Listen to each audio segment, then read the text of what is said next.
Oh, howdy all, grab yourselves a beer. It's time for some Path of Exile discussion. Today, I want to talk about what we've been told today about harvest crafting. And I will say that I think that a lot of the mechanics of this are going to be a bit clearer once we've actually been able to experiment with it ourselves.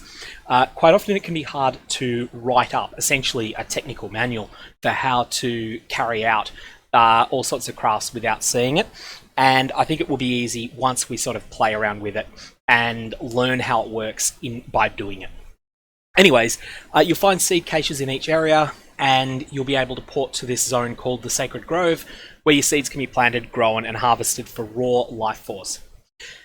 This can then be converted to condensed life force, which I think is a carryover resource. So raw life force is used immediately.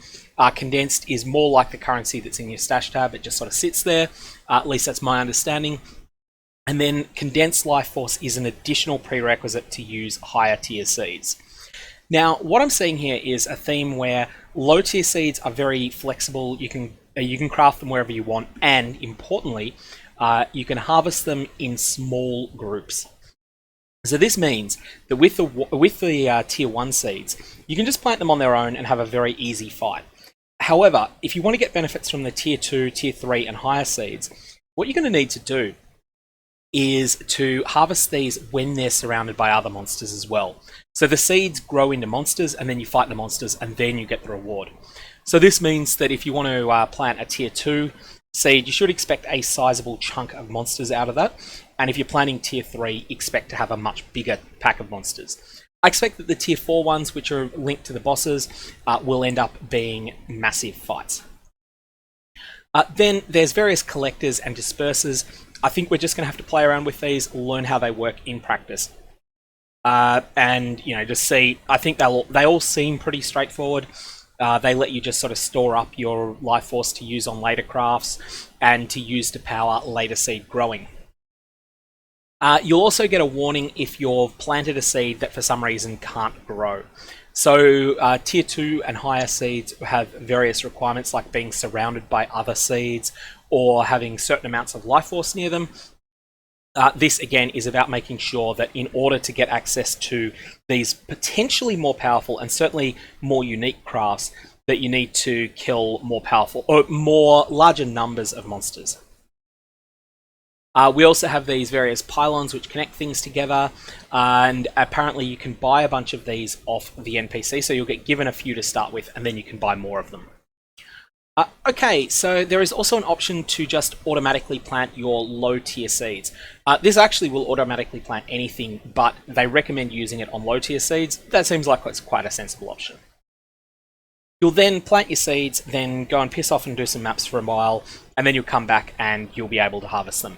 I think you need to find 5 to 15 seed caches in maps, and each map will have one of those. So, harvest crafting possibilities, that's the big thing, that's the big news today.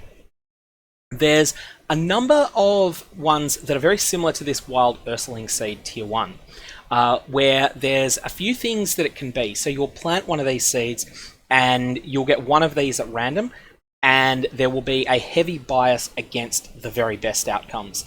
Some of these outcomes are truly bastardly powerful and can be really abused if you know what you're doing and know a little bit about Path of Exile crafting. So we have Reforge a normal or magic item as a rare as a rare item with random modifiers, including a caster modifier. And lots of the others are the same thing, except instead of caster, it might be fire for the whole theme. So here, it's basically a way to chaos an item, but because it's not, you don't have the opportunity cost of using a chaos orb, I think you should just regard this as essentially like a chaos orb or like an essence, and it will give you a caster modifier, which is going to make it more likely to be useful if you're a spellcaster. Reforge a rare item with new random modifiers, including a caster modifier. So here you're starting out with a rare item already, and you're getting a caster influenced rare. Again, it's a chaos orb, a bit better, whereas this one, I guess you could say it's more like an alchemy orb, but a bit better. Remove a random non-caster modifier from an item and add a new caster modifier. This is powerful. Targeted annuls are an extremely, extremely strong effect, especially if you can set up a situation where, and this is talking advanced crafting here, if you're able to craft prefixes cannot be changed on an item, and let's say that you've got some good prefixes on it, then have that as one of your suffixes. There's a good chance of removing an undesired suffix specifically. We'll need to see how this works, whether it respects prefixes can't be changed and suffixes cannot be changed. But that's only an endgame consideration anyway, because those two crafts are very expensive. I do think, though, that just using this naively, i.e. just without any serious preparation, will result in some powerful results for you. Augment a magic or rare item with a new caster modifier. So this is one of the targeted Exalt rolls. You're always going to want to use this on rare items, unless what they mean by this is that there are two different versions of this craft, one of which can be used on a magic item, one of which can be used on a rare item, in which case the magic one will probably be quite common. And essentially, these will have item level caps on them that they can be used on. You're going to want to use this on just what you've got available if it's a low item level one. On the flip side, if you get this as a high item level, you're going to want to hold on to it. It's a precious craft. There is some more information now about how you can store up a small number of crafts at great expense. So that's something to keep in mind. You may want to, if you get these targeted exalts, you may want to keep them aside. Remove a random caster modifier from an item. This is incredible. Especially when we're talking influence modified items. This can remove an undesired influence mod from items. It can also clean up an item that's almost perfect but just has one thing that's ruining it. So for instance, if you've crafted a great spellcaster wand but it has tier 7 fire resistance on it, using this effect will remove the tier 7 fire resistance, guaranteed. And then you have the potential to either craft on a spellcast mod that you desire, or to potentially use Exalted Orbs or the like. This is one of the most powerful crafting options that's ever existed in the game, and in Standard League, it is not unheard of for people to quite literally spend up to 5 Mirrors of Kalandra in order to get this effect. What they're looking for is to use Eternal Orbs on an item to create an image of it, and then to use an Annulment Orb to remove a random mod, and on average needing to do that 6 times. Eternal Orbs cost as much as a Mirror of Kalandra now. They went Legacy for a reason, and this mod provides that same power. So this is bustedly powerful for high-end crafters. If you're someone that gets this at a lower tier, there's probably not all that much you can do with it. And what you might want to do is see if there is any way that you can transfer this ability to someone else that can use it better than you can, in exchange for some consideration. Randomize the numeric values of the caster modifiers on a magic or rare item. So this is a Divine Orb, except it's a Divine Orb that doesn't stuff up the resists that you might happen to have on an item. This is really good in conjunction with items that have just a single very powerful caster modifier, such as spells have plus 1.23% chance to critical strike base critical strike chance. That's a caster modifier. If it's the only caster modifier on your chest, because everything else is an amazingly well-defined set of energy shield rolls, then that's looking pretty juicy. Remove a random caster modifier on an item and add a new caster modifier. Again, here I think what you're wanting to do is use this on high-tier influenced items to remove a low-tier influence roll, such as my spells have plus 0.77% chance to critical strike chance, in order to try and chase the top-tier roll. Next up we have the less powerful ones. Reforge a rare item with new random modifiers, including a caster modifier. Caster mods are more common. So this is essentially a free etheric fossil, except you must use it right now. Etheric fossils are usually a couple of chaos, so that's useful, but nothing to be really excited about. And then augment a magic or rare item with a new caster modifier with lucky values. So what lucky values is, we believe that this means that that mod alone is Divine Orbed, and the better of the two rolls is taken, but it preserves the rest of the item. So this is just a strictly better version of augmenting a rare item with a new caster modifier, which was already a really good craft.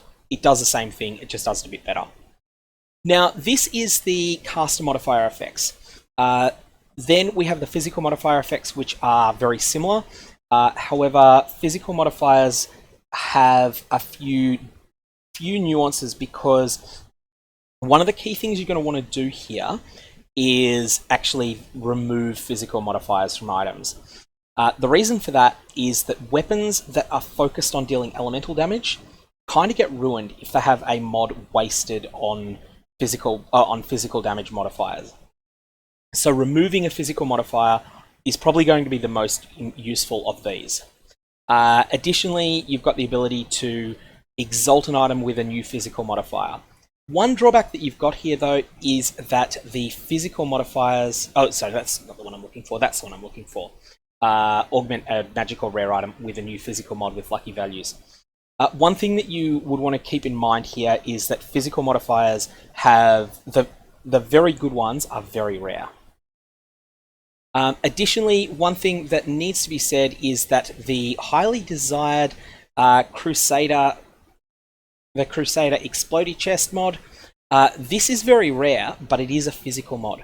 And this is something that is worth keeping in mind. If you have a Crusader item that is item level 85 plus and that is a chest piece, you probably want to hold on to it and try to use these various physical mods in order to add a new physical mod to it. If you already have physical damage from hits taken as lightning damage, and you already have thorns on it, then there's no other physical prefixes that can roll, as far as I'm aware. However, I do want to say that there are going to be some changes to the Elder Slayer mods. There may be some new ones. But just keep that one in mind. If you can roll an item that's got both the physical to lightning and thorns on it, definitely hold on to it. It's got a use now. Wild Thornwolf Seed is next, and these have socket color crafting effects. First thing I want to know is, does this work with Skin of the Loyal? If it works with Skin of the Loyal, that's going to be really interesting and is going to massively amp up the power of that item in this league. The second thing is reforge the color of a non-white socket on an item, turning it white. So socket bleach. Can this be used on an item that already has white sockets? If it can, then we're going to see some 6 white socket linked bases very early in this league, and they are going to be split by beast crafting. And so there are going to be a very large number of socket bleached, high item level bases going around. Expect to see a 6 white socket Val Regalia, for instance, very soon, and lots of them being sold for a fairly high price, then a race to the bottom as other people start buying those beasts to split. Okay, we have the fire version of the same, add various modifiers.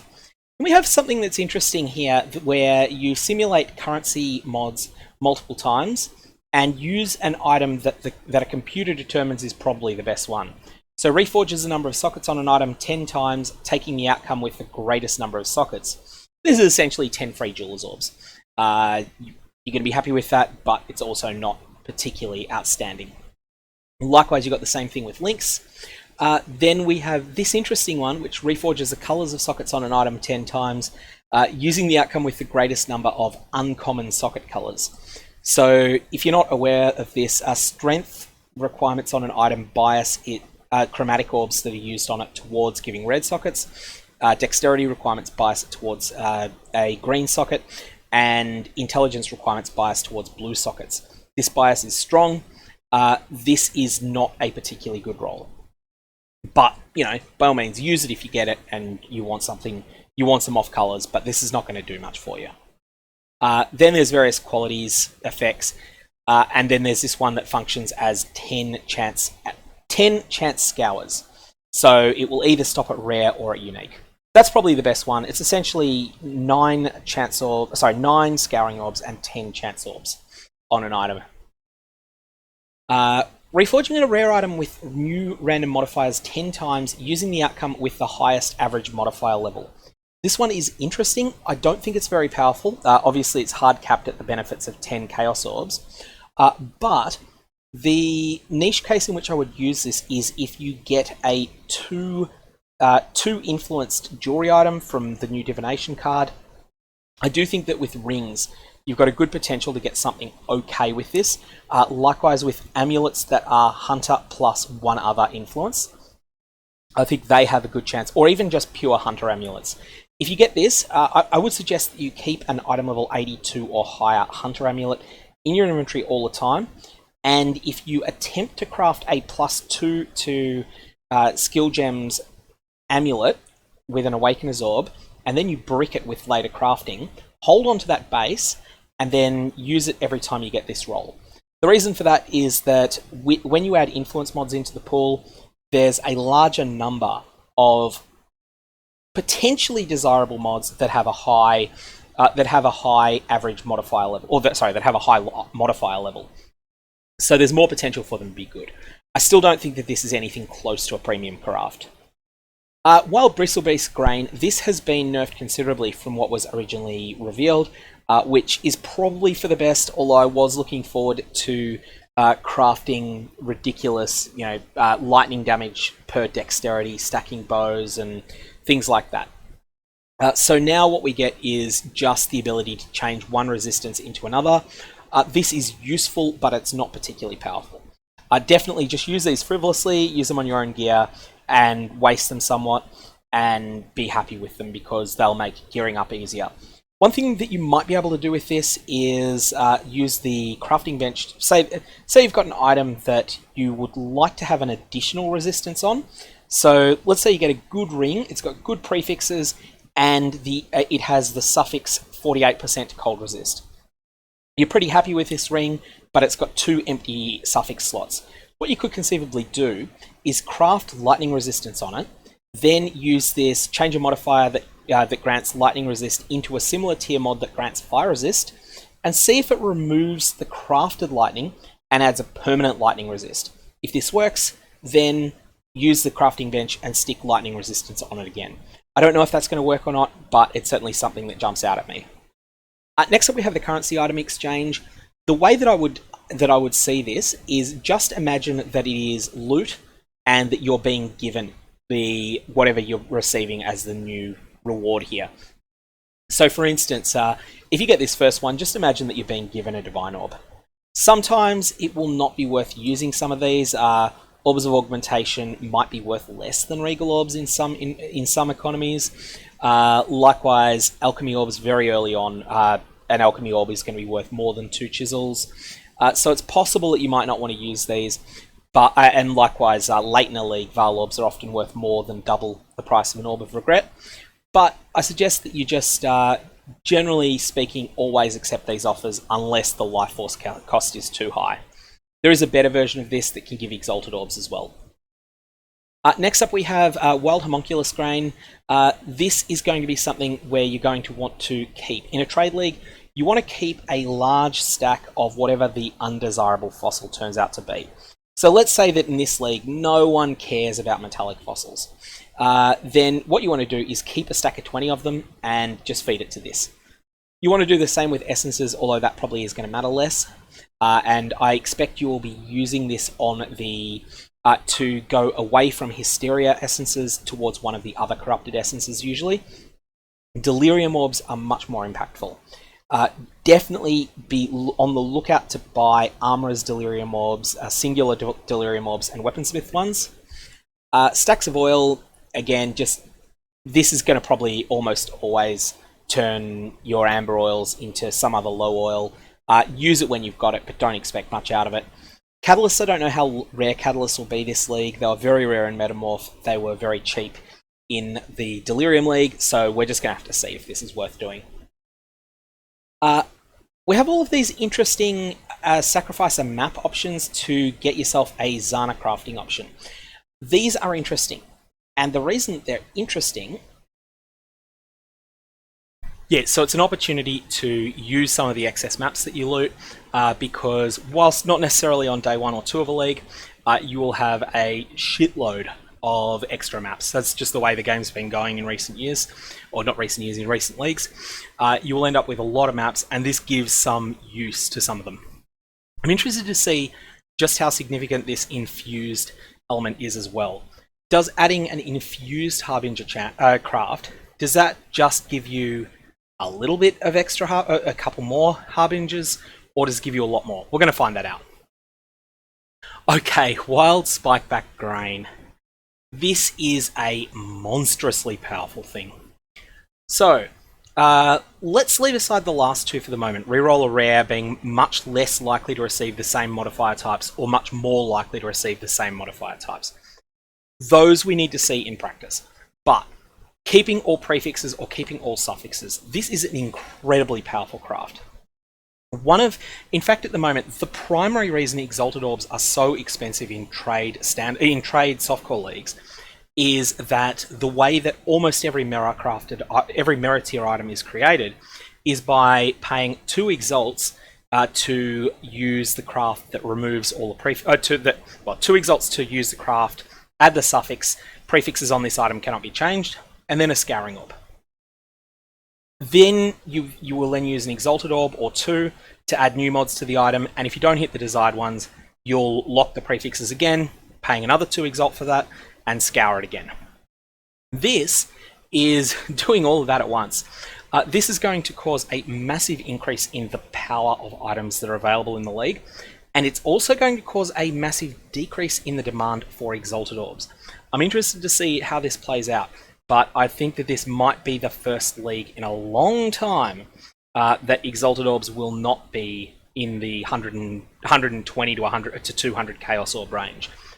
If these mods are anything even remotely close to realistic to farm up yourself when you're wanting to craft, and I think the vast majority of Mera tier crafters will use these in lieu of those Exalt crafts. That is going to totally transform the league economy, and it's probably the biggest single thing here. Additionally, this allows you to keep an item that has 3 prefixes and 3 suffixes. It allows you to guarantee that your prefixes are safe and that you can randomize those suffixes. That can't be done in a temporary league at the moment, and in the standard environment, it can only be done in conjunction with Eternal Orbs, which have almost completely run out. So yeah, again, hugely powerful craft. These last ones, I don't know yet. The interesting thing though is that there's not many options here. So I think these Wild Spikeback Grains are going to be very expensive. These are not going to be your sort of frivolous to use consumables. These are going to be the sort of thing that you might expect to treat like a Sanctified Fossil at the very least. Maybe they'll be more expensive than that. Next up we have the master themed ones.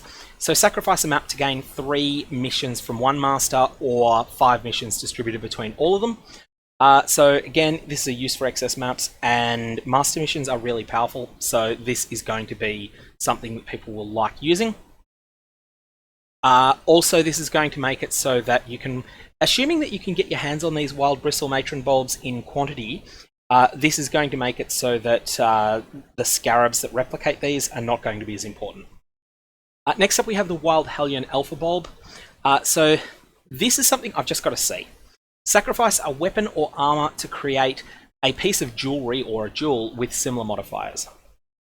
I don't know what this is going to mean, and we're just going to have to see it, but I'm really interested to see what happens if you sacrifice a weapon or armor that only has 1 mod on it, is the first thing.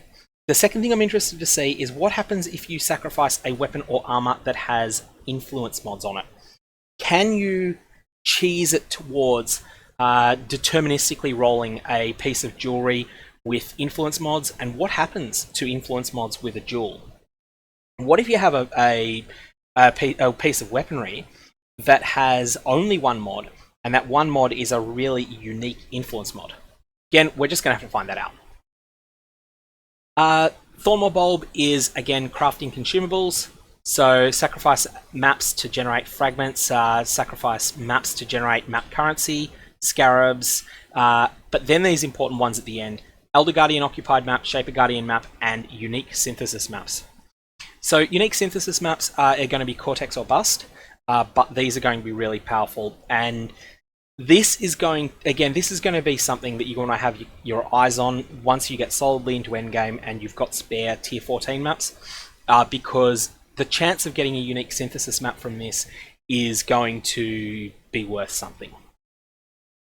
Next up, we have this Wild Bramble Bulb, which is transformative. Enchant a weapon so that quality changes its effectiveness.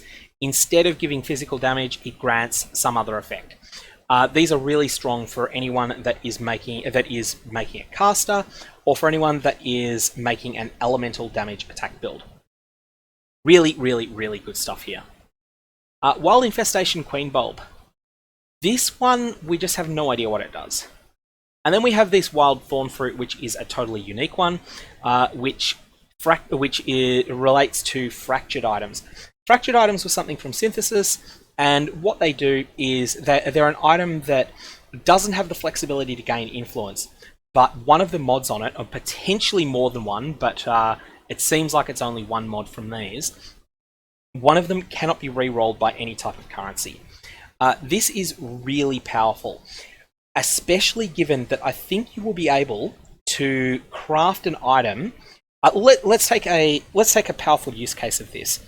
You take a set of two-tone boots, and you roll it until you get 35% movement speed on it. You then attempt to fracture it, and if you're successful and that 35% move speed gets locked in, then you're able to craft this item using fossils and generate something extraordinary. Potentially even more broken though, something you can do is use hollow fossils to add an abyssal socket to an item. And then, if your fracture can lock that abyssal socket, so that mod that grants an abyssal socket on the item, so that can't be changed, then you've got the ability to essentially modify all future crafts that you use on this item with a hollow fossil for free. I would also say the same with Bloodstained Fossils, but the Bloodstained Fossil exclusive mods have become less desirable since recent changes to the Soul Ripper Flask. Not so much Soul Ripper actually as Soul Catcher. Okay, so that's the first flavour of seeds. Next up, I just want to go through the rest of them quickly and point out ones that are a bit different. So we have the Vivid Leech Seed, which reveals a random socket number modifier. This is just a useful craft, similar to the one that we had earlier with socket colours. It's going to be something that people are going to want, but it's not extraordinary. Vivid Scorpion Seed is cold. Then we have the speed modifiers. There's not very many speed modifiers, and this means that you will be able to very aggressively target things with these. In particular, what I think you want to do with this speed modifier option is on two-handed weapons, or for that matter, one-handed weapons as well. But there's not many speed mods at all. In fact, on a non-influenced item, the only speed mods are attack speed. So, if you don't have a speed mod on an item, then this gives you a way to guarantee that you're essentially exalting or pseudo-exalting on one of these attack speed mods. That's extremely powerful because attack speed is a must-have mod on items. Additionally, I believe that if you get the ability to remove a random speed mod from an item and add a new one, you could bench craft on attack speed, just a low tier, and see if you can hit that there. Okay, so that's going to be quite strong. Additionally, we have the gem changes here. One of these is really interesting. So firstly, we have changing a gem into another gem, carrying over experience and quality if possible. This will be quite useful, especially we have to see what happens when this is used with drop-only gems. So this is something we'll need to see what happens when you use it with an Empower. Enlighten, for instance, Enhance. If you have an Enhance, can that then only turn into Empower and Enlighten, or can it turn into something undesirable like Fireball? Likewise, what if you had Awakened Burning Damage? Could that conceivably transform into a different Awakened Gem? Next up, we have this last mod, which is attempt to awaken a level 20 support gem that can be awakened with a 5% chance. If it doesn't awaken, it's destroyed. And then we have this ability to transfer, essentially to salvage some quality or some gem experience from a corrupted gem. All these are really good. Also, all of these are pretty much useless until you are at until you've got access to level 20 gems. But this is really powerful, this last one. This is going to put a cap on the value of some of the top tier Awakened gems. And it also makes me think that what you want to do in terms of all of your spare gear slots, including your offhand weapons, you probably want to be leveling up multi-strike support to start with, and then watch what the meta is on Awakened Gems. Maybe you then want to go to Spell Echo, maybe you want to go to Chain, maybe you want to go to Fork, who knows. It'll be a case of trying out a bunch of different ones, but watch the meta, level up gems to 20, and then try to turn them into Awakened Gems. The other thing I really like about this is that it is a sink for the enormous amount of gem XP that we're getting at the moment. Okay, next up we have this map transformation one, which is fine. Nothing particularly explosive. Sacrifice a corrupted map, create a new corrupted map of the same tier. Is essentially a way to salvage some value out of maps that either drop in the Delve Mines as corrupted white maps, or corrupted maps that have mods you can't beat on them. Here we have Vivid Parasite Grain is really strong, adding implicit modifiers to items that have never had them before. I think that you're going to want to get implicits on every single piece, every single jewel that you are equipping. Timeless, Abyss, Cluster, Crimson, or traditional jewels, all of them, you're going to want to get these Vivid Parasite Grains and get something on them. And then over time, what you're going to want to do is try to pick up extraordinarily synergistic implicits later. Don't have a list of what the implicits are, we're going to find that out over time. Flask enchantments, these look really bad because they run out really quickly as far as I can see. These are just a gimmick. I think the only reason you're going to craft these is in order to have a chance to drop higher tier grains out of the seeds that drop from them. Now we have this map enchantment functionality. This is just a small bonus. Map bosses surrounded by tormented spirits is going to be fun. A lot of fun. Additionally, map doesn't consume sextant charges. This is really strong, but because it's an enchantment, the most broken use case that I could think of this, which was combining it with Fractured Fossils and 100% Delirious maps, and then using it with the most prestigious of the sextants, like the Nemesis Monsters one. You can't use it with Fractured Fossils, so you can't really dupe it. But it's still going to be something that this is going to be worth something in a trade league, especially if you then roll it and hit Beyond and Nemesis on it. Okay, next up we have these currency orb changes. These are the tier 3 ones, so you can get yourself... Essentially, this craft is an Exalt drop. It does have a little extra hoop to jump through. You got to sacrifice 10 Chaos Orbs, but it's essentially a free Exalt. The rest of them are not quite as good, but I got to say 10 Orbs of Annulment is going to be worth something as well. These are going to be pretty valuable bulbs, and something you're always going to look forward to using, even though often you're just going to get unlucky and get, 10 chisels or 10 bars. Okay, here we have this thing that lets you upgrade or transform specialized currencies. The one I want to talk about is exchange a resonator for a fossil or vice versa. Rare outcomes are more likely with rare inputs. Hello, Tangled Fossils.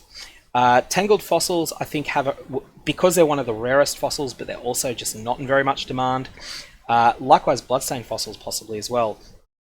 I think they're going to have a good chance of turning into a 4-socket resonator. So that's something quite good. Upgrade an oil into a higher tier oil. You have to use this on silver oils, otherwise you're doing it wrong.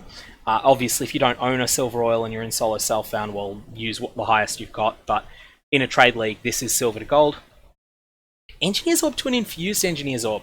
Don't know what Infused Engineer's Orbs are going to do, but given that it's coming in from a bulb that has some pretty good options, I think it may be quite good. Change a Scarab to another Scarab of the same rarity. Nah, nothing great. Like, it's got some potential to be good, but it's not amazing. Attempt to upgrade a Scarab with a chance for it to become winged. So we're going to have to find out what these winged Scarabs do, but I think you're just going to use this on Divination Scarabs unless one of the other ones turns out to be really good, so Gilded Divination Scarabs specifically. Split a Scarab into 2 Scarabs of lower rarity. I don't think this is particularly strong, but we're just going to have to play around with it and find out. This here is the tier 3 upgrades to the offering to the goddess. We're going to have to find out what these do in practice, but there are new versions of the labyrinth that have something new about them, some additional loot, and we don't know more than just that they exist. Adds 10 random wild and primal harvest outcomes. This effect is limited to 1 per harvest. So this one's just going to be a bit of fun. Sometimes you'll get good results, sometimes you won't. You generally won't be able to prepare for them. And then we have the Vivid Scale Fruit.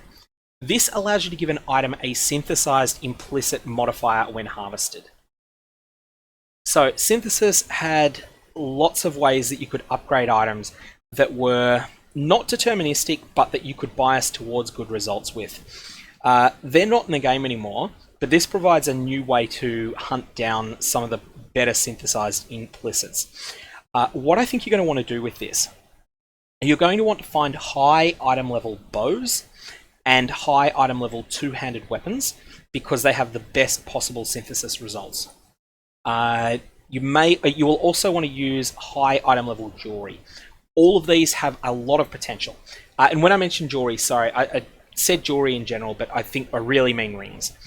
These are the things that I feel have the best outcomes.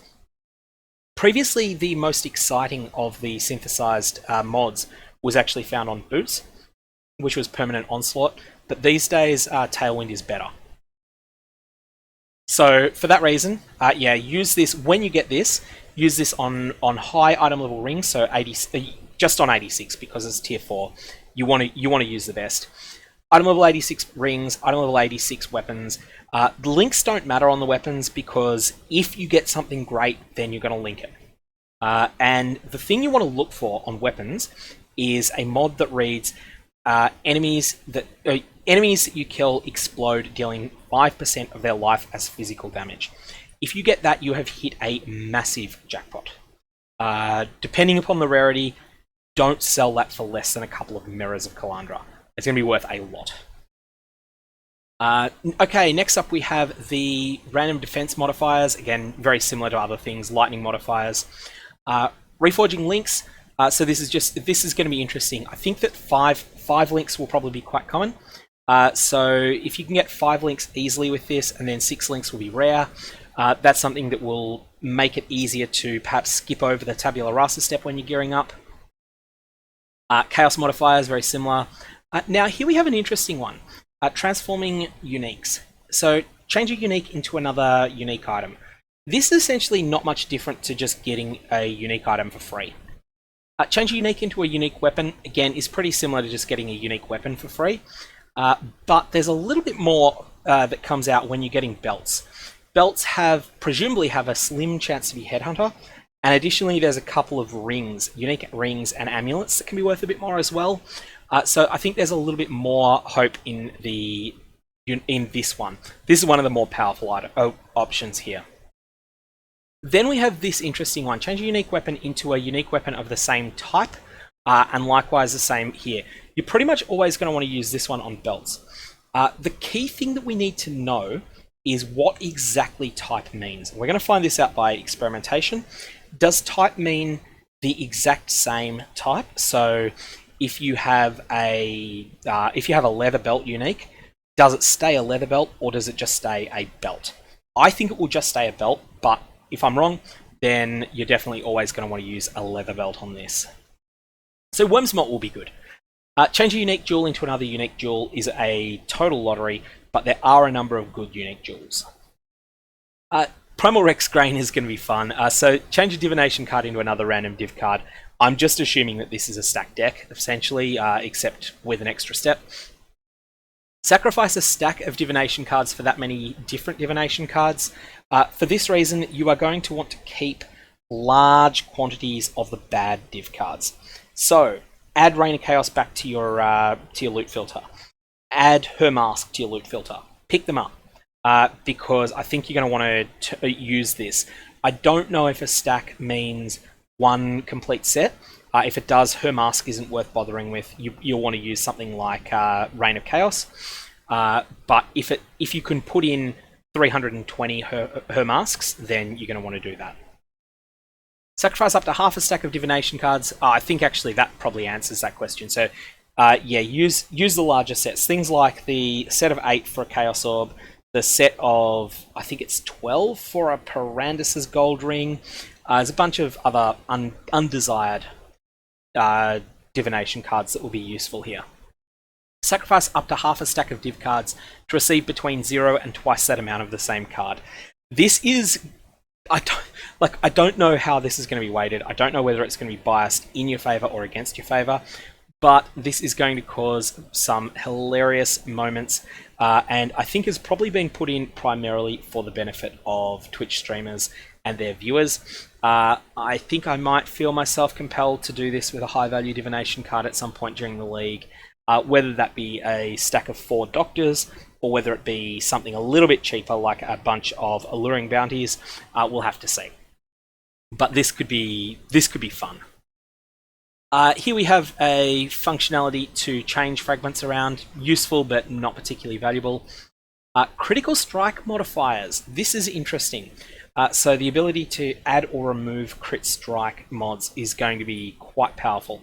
I think there'll be a lot of cases where you can force the ability to add critical strike multiplier onto items with this, potentially. That's going to be explosively powerful, especially on a weapon that has 3 good prefixes and already has critical strike chance as a suffix. That's going to be really powerful. Next up, we have the ability to add multiple new mods to an item. The one I'm really excited about is this last one. Upgrade a magic... Oh, sorry, actually the second last one. Upgrade a magic item to a rare item, adding 3 random high-tier modifiers. So what you're going to want to do here is start out with a chest piece that has the Crusader Explodey mod and a suffix on it. Then you're going to want to use this, and you've got a good chance of getting something really solid out of it. You'll also have a free slot so that you can fix up a hole on the item with the... So you can fix up a hole on the item by using a bench craft. So yeah, I think this is going to be really good. There's probably other things you can do as well, like Tailwind Boots. You've got to start the magic. That can be a bit tricky, but the fact that you're getting high tier modifiers, I think there's a lot of potential for this to go really well. Allows you to modify an item resulting in lucky modifier values when harvested. The ability to reroll prefixes or suffixes again on an item is just explosively powerful. Lucky modifier values makes it slightly better, but when you're talking about perfecting an item, just getting essentially a bunch of free divine orbs doesn't matter. Also, yeah, there's an Exalt variation there as well. Really strong. Here's an option to get various... it's another type of transfer one type of consumable into another. All good, nothing fantastic. Change a unique item into Parandus coins. I don't think anyone really cares unless there's a challenge related to that. Change a unique bestiary item or item into with an aspect into lures of the same beast family. I'm not sure what that means. We'll have to find that out. And change a Harbinger unique or unique piece into a random beachhead map.